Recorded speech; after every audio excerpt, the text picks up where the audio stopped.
ओम नमो भगवते वासुदेवाय। ओम नमो भगवते वासुदेवाय। ओम नमो भगवते वासुदेवाय। ओम नमो भगवते वासुदेवाय। ओम नमो भगवते वासुदेवाय। श्रीमद् भागवतम महापुराण प्रथम स्कंद अध्याय 15। कृष्ण विरह व्यतीत पांडव का परीक्षित को राज देकर स्वर्ग से धारना। सूत जी कहते हैं, भगवान श्री कृष्ण के प्यारे सखा अर्जुन एक तो पहले ही श्री कृष्ण के विरह से कृष्ण हो रहे थे। उस पर राजा युधिष्ठिर ने उनकी विषादग्रस्त मुद्रा देखकर उसके विषय में कई प्रकार की आशंकाएं करते हुए प्रश्नों की झड़ी लगा दी। शोक से अर्जुन का मुंह और हृदय कमल सूख गया था, चेहरा फीका पड़ गया था। वे उन्हीं भगवान श्री कृष्ण के ध्यान में ऐसे डूब रहे थे कि बड़े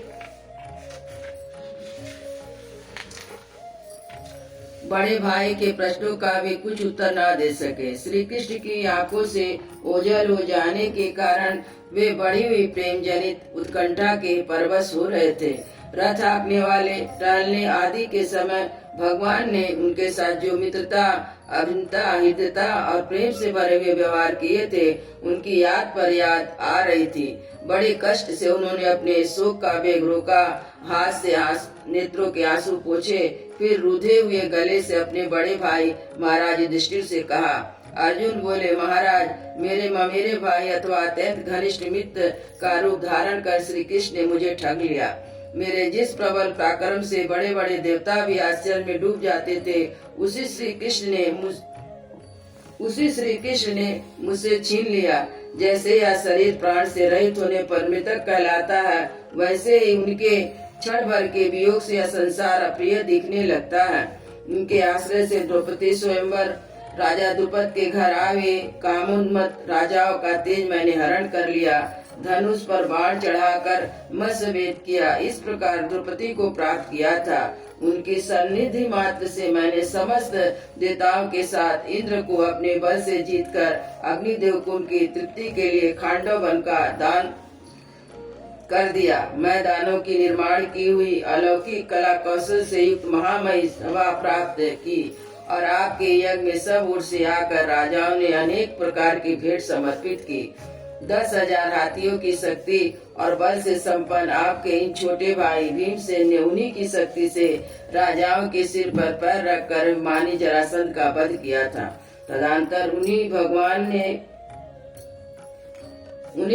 ने उन बहुत से राजाओं को मुक्त किया जिन्होंने जरासंध के महाभैरव यज्ञ में बलि चढ़ाने के लिए बंदी बना रखा था। उन सब राजाओं ने आपके यज्ञ में अनेक प्रकार से उपहार दिए थे। महारानी द्रौपदी राजसूय यज्ञ के महान अभिषेक के पवित्र हुए अपने उन सुंदर केशों को, जिन्होंने दुष्टों ने भारी सभा में छूने का साहस किया था, बिखेर कर तथा आंखों में आंसू भरकर जब कृष्ण के चरणों में गिर पड़ी, तब उन्होंने उसके सामने उसके उस घोर अपमान का बदला लेने की प्रतिज्ञा करके उन्हें धूर्तों की स्त्रियों की ऐसी दशा कर दी और वे विधवा हो गईं। उन्होंने अपने केस अपने हाथों खोल देने पड़े।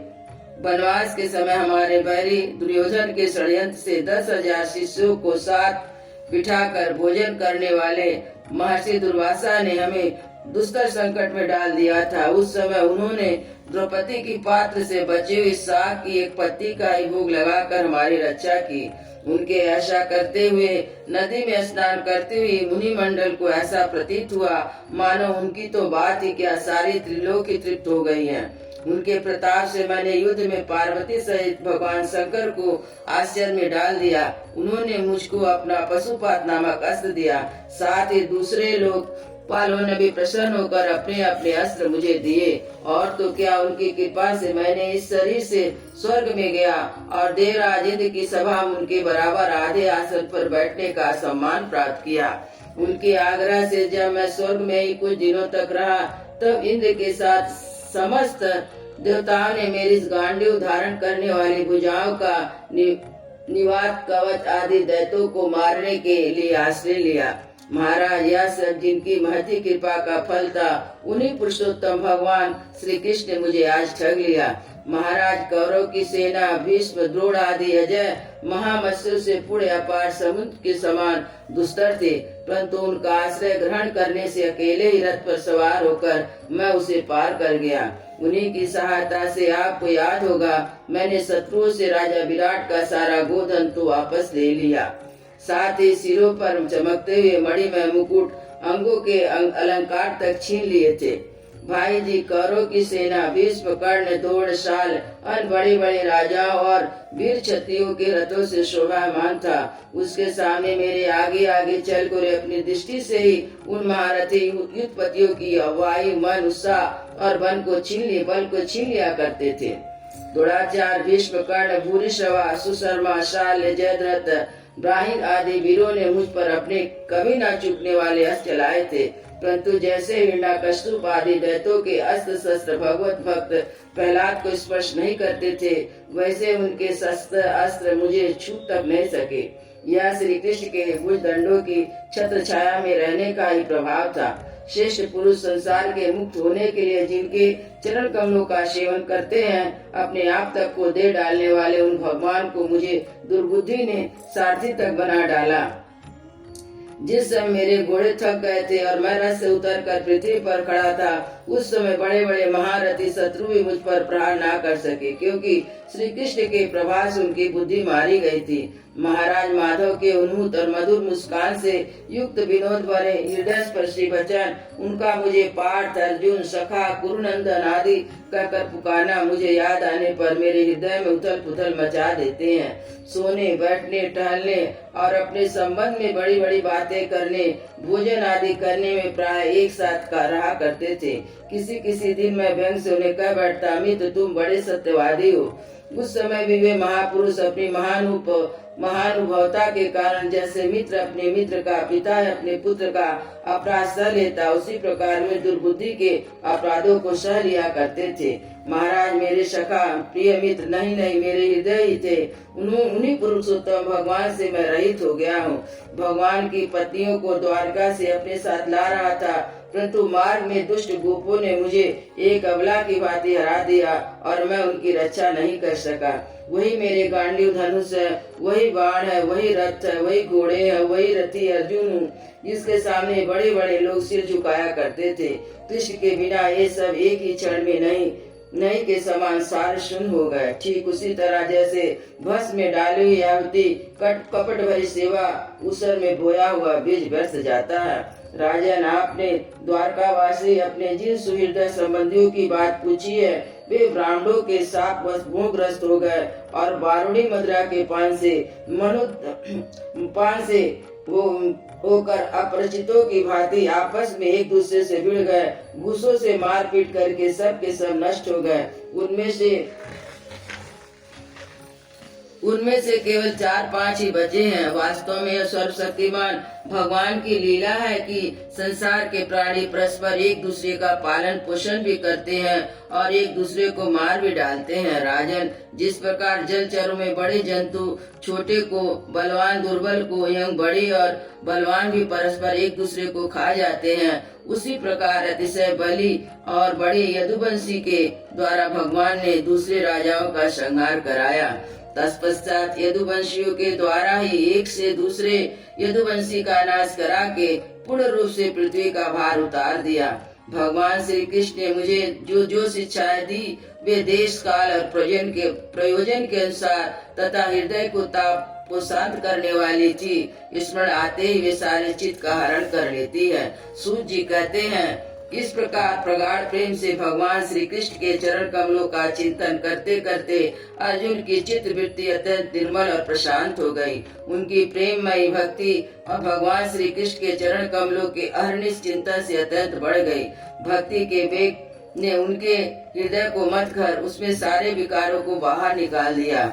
उनके युद्ध के प्रारंभ में भगवान के द्वारा उपदेश किया हुआ गीता ज्ञान पुनः स्मरण हो आया, जिसकी काल के व्यवधान और कर्मों के विस्तार के कारण प्रमादवश कुछ दिनों के लिए विस्मृति हो गई थी।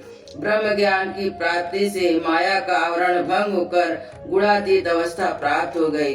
द्वैत का संशय निर्मित हो गया, सूक्ष्म शरीर भंग हुआ और शोक एवं जन्म मृत्यु के चक्र से सर्वदा मुक्त हो गए।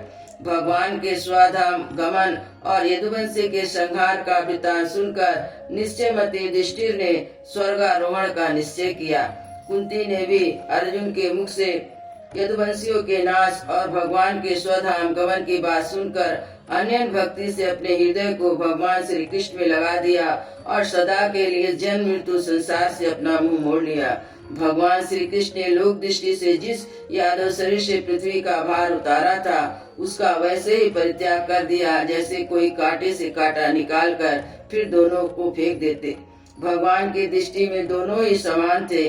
जैसे वे नट के समान मत्स्य आदि रूप धारण करते हैं फिर उनका त्याग कर देते हैं, वैसे उन्होंने यादव शरीर से पृथ्वी का भार उतार दिया, उसे त्याग दिया। जिनकी मधुर लीलाएं श्रवण करने योग्य उन भगवान श्री कृष्ण ने जब अपने मनुष्य के शरीर से इस पृथ्वी का परित्याग कर दिया, उसी समय विचारहीन लोगों को अधर्म में फंसाने वाला कलयुग आ धमका। महाराज युधिष्ठिर से कलयुग का फैलना छिपा न रहा। उन्होंने देखा देश में, नगरों में, घरों में, प्राणियों में लोभ, असत्य, छल, हिंसा, अधर्म की बढ़ती हो गई। तब उन्होंने महाप्रस्थान का निश्चय किया।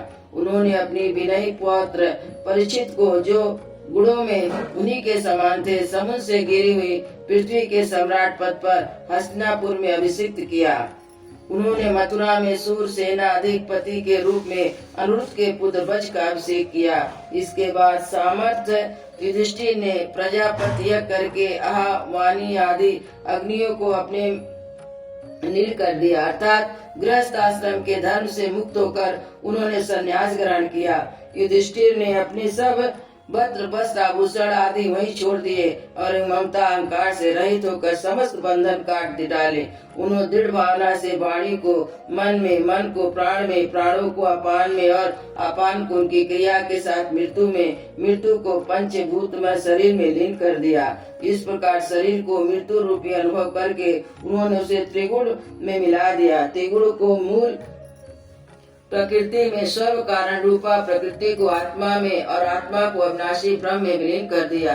उन्हें यह अनुभव होने लगा कि संपूर्ण दृश्य प्रपंच ब्रह्म स्वरूप है। इसके पश्चात उन्होंने शरीर पर चीर वस्त्र धारण किया, अन्न जल का त्याग कर दिया, मौन ले लिया और केश खोलकर बिखेर लिए। वे अपने रूप को ऐसा दिखाने लगे जैसे कोई जड़ उन्मत्त हो। फिर बिना किसी की बाट देखे, बहरे की तरह बिना किसी से बात सुने घर से निकल पड़े। हृदय में उस पर ब्रह्म का ध्यान करते हुए, जिसको प्राप्त करके फिर लौटना नहीं होता, उन्होंने उत्तर दिशा की यात्रा की, जिस ओर पहले पहले बड़े बड़े महात्मा जन जा चुके हैं। भीमसेन, अर्जुन आदि युधिष्ठिर के छोटे भाइयों ने देखा कि अब पृथ्वी में सभी लोगों को अधर्म के असहायक कलयुग ने प्रभावित कर डाला। इसलिए वे भी श्री कृष्ण के चरणों की प्राप्ति का दृढ़ निश्चय करके अपने बड़े भाई के पीछे पीछे चल पड़े। उन्होंने जीवन के सभी लाभ भली भांति प्राप्त कर लिए थे। इसलिए निश्चय करके कि भगवान श्री कृष्ण के चरण कमल ही हमारे परम पुरुषार्थ है, उन्होंने उन्हें हृदय में धारण किया। पांडव के हृदय में भगवान श्री कृष्ण के चरण कमलों के ध्यान से भक्ति भाव उमड़ आया। उनकी बुद्धि सर्वदा शुद्ध होकर भगवान श्री कृष्ण के उस सर्वोत्कृष्ट स्वरूप में अनन्य भाव से स्थिर हो गई, जिससे निष्पाप पुरुष ही स्थिर हो पाते हैं। फलतः उन्होंने अपनी विशुद्ध अंतकरण से स्वयं यह गति प्राप्त की, जो विषाद दुष्ट मनुष्य को कभी प्राप्त नहीं हो सकती। संयमी एवं श्री कृष्ण के प्रेमावेश में मुग्ध भगवान विदुर जी ने भी अपने शरीर को प्रवास क्षेत्र में त्याग दिया। उस समय उन्हें लेने के लिए आए हुए पितरों के साथ वे अपने लोग यमलोक को चले गए। द्रौपदी ने देखा कि अब पांडव लोग निरपेक्ष हो गए, तब वे अनन्य प्रेम से भगवान श्री कृष्ण की चिंतन करके उन्हें प्राप्त हो गई।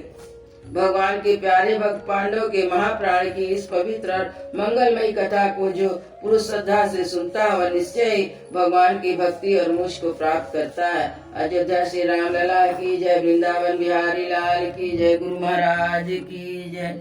जय जय सीताराम।